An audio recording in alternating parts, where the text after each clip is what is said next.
I'm very glad that Gordon introduced me as a former advertising executive. I find when people discover that I'm a former advertising executive, it builds a bond of trust between us very quickly.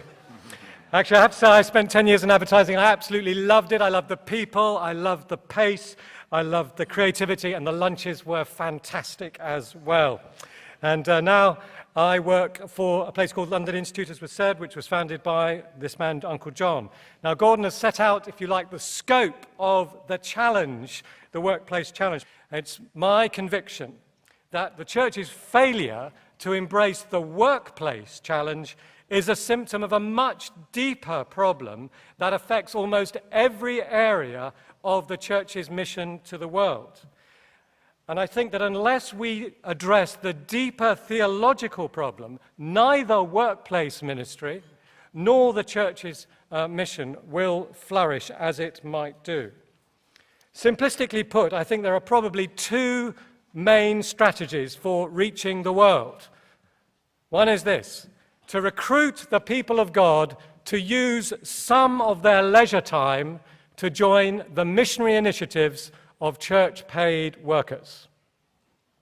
Now, how many people would say that that's probably the model of mission you have in your country? Just put your hands up if that's basically the model of mission that you have in your country. Most people here. Okay, here's the second model. The second model is to equip the people of God for fruitful mission in all of their life.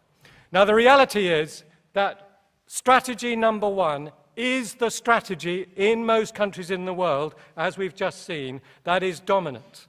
And the result of that strategy is this: that the 98% of Christians who are not in church-paid work, they are on the whole not equipped or envisioned for mission except in the 2 to 10 hours that they might spend in church-related activities every week. That is the reality. That is the implication of strategy number one.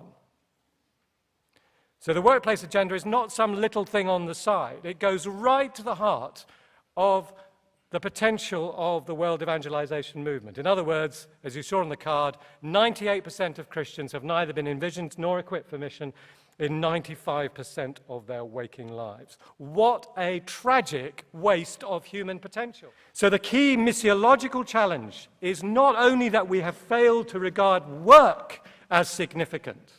The key problem is that we have failed to regard the whole of life as significant.